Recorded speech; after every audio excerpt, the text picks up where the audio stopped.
Hey, good afternoon.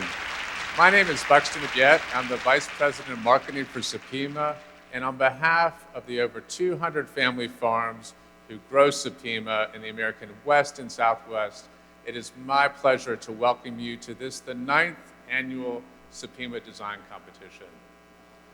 Our growers who produce, yes, this is amazing though. Really exciting. 9 years. That makes next year 10. We actually have alumni seated over here. Incredible process, incredible program to be a part of. Our growers who produce Supima are mostly multi-generational family farms. They're close to their communities, their local communities, and it's in the same spirit that Supima has partnered with the design schools, the leading design schools of America. We are so proud to partner with them. They represent the future of American fashion. It's also amazing today to see on full display the graduates from these design schools. You're going to see the talent, the creativity, and the passion that they bring to the American fashion industry. It's really exciting to see their talent. They've been working for the past 5 months to create the collections that you're going to see today. An enterprise like the Supima Design Competition involves many people. First, I'd like to recognize our distinguished judging panel. They've taken time off from their busy schedules during a hectic start to Fashion Week, and I'd like to recognize and give them some appreciation.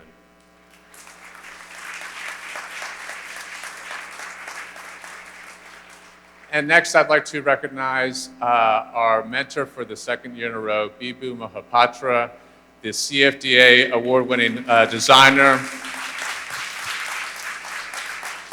Bibu is as talented as he is a lovely person. He has spent countless hours in counseling and supporting these designers in their journey to present the collections today. Thank you, Bibu. And now it is my pleasure to introduce our host for today's event, the beautiful Olivia Culpo, who is back with us for a 2nd year.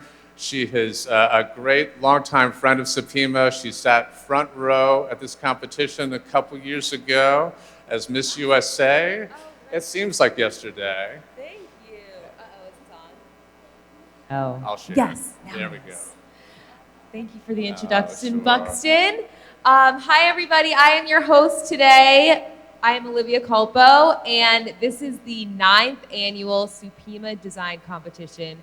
And Buxton always does such a good job introducing this, but I just love to be here. This is my 2nd time judging and hosting, but it really is giving these young designers the platform to launch the rest of their careers.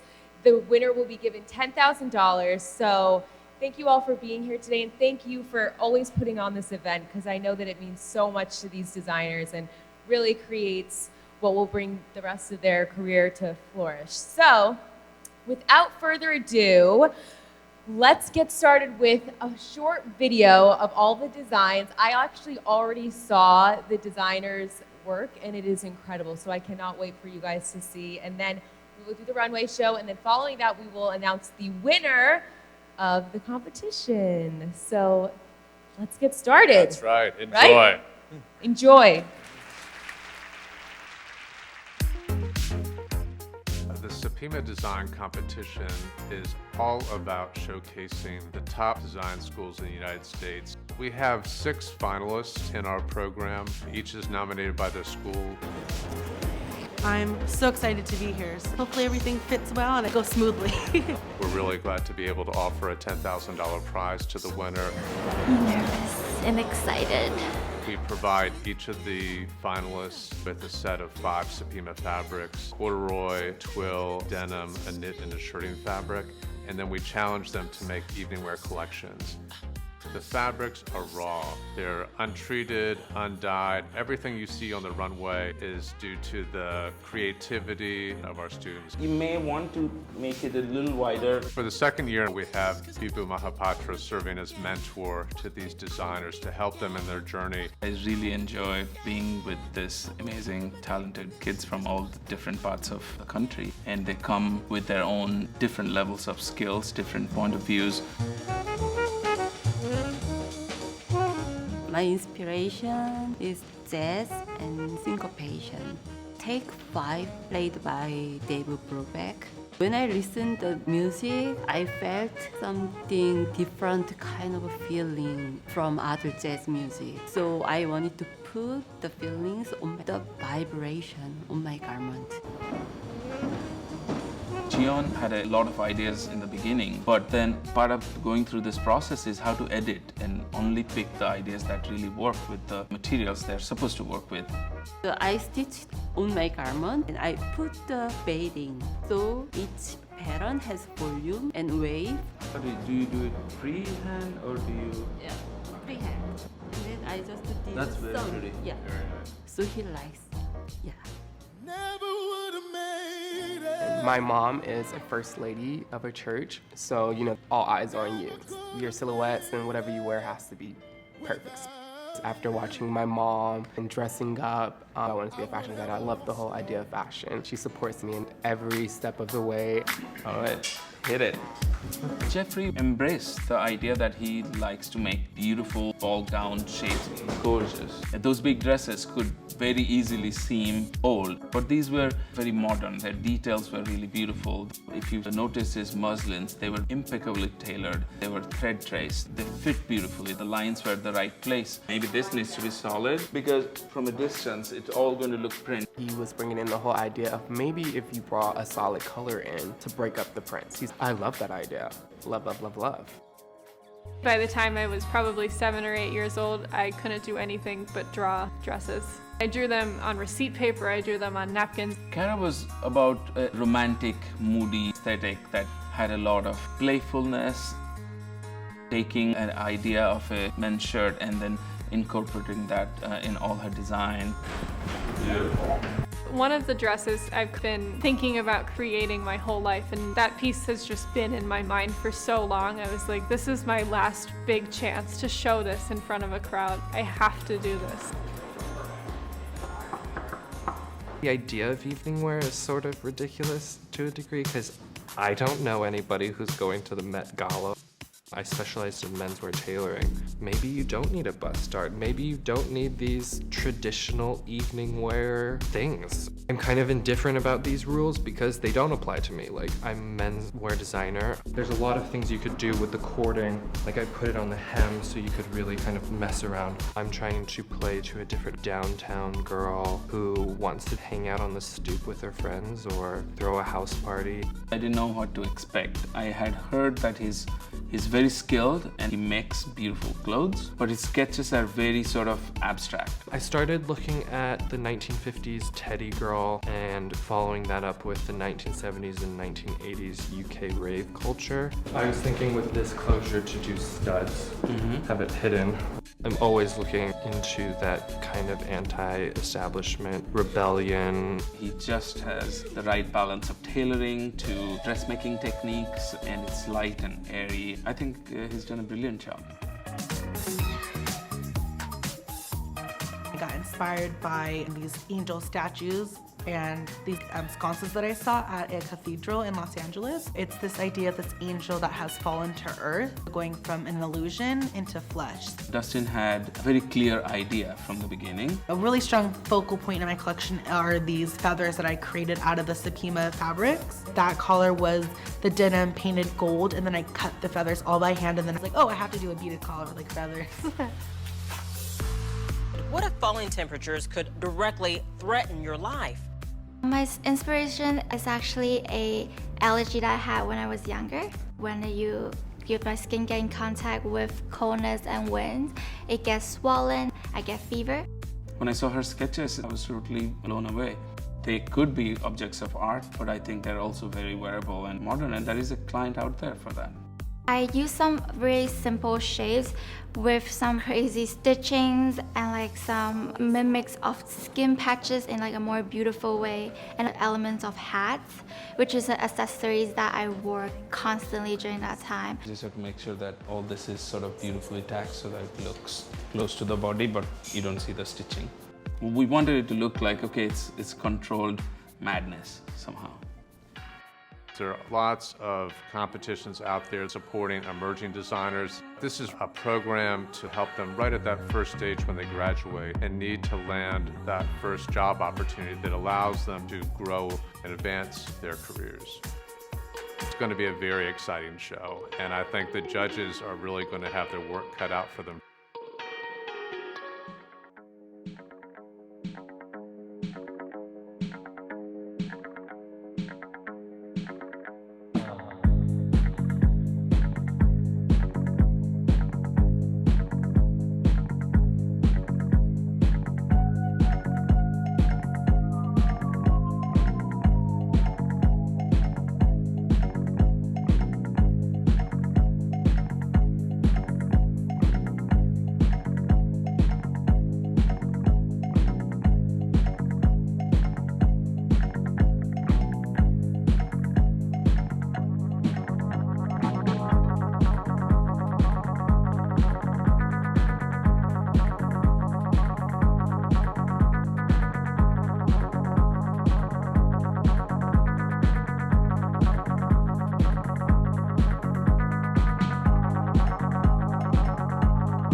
I can't imagine how much it means to these young designers to have all of you guys here watching, and I'm just so excited to announce the winner of the $10,000 prize and of the 9th annual Supima Design Competition. So Buxton has the card. This was a very hard decision. Our judges really had to labor on this. As you can see, it was a tremendous display of talent. They all worked so hard and so perfectly articulated the collections that they laid out in their early sketches. So another round of applause for our designers.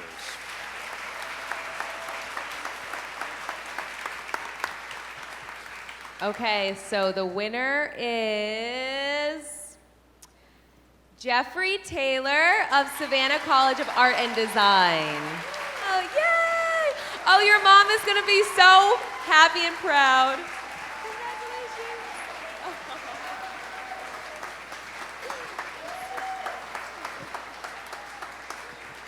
Thank you so much. Do you want to say a few words? First off, I would like to give honor to God, who's the head of my life. And I also would like to thank my school, SCAD, and then also Supima for having me this year. And also, I would love to give all my love to my family, my mom, my dad, my brothers, and my sister, and to everyone who supported me throughout this whole process. Thank you so much.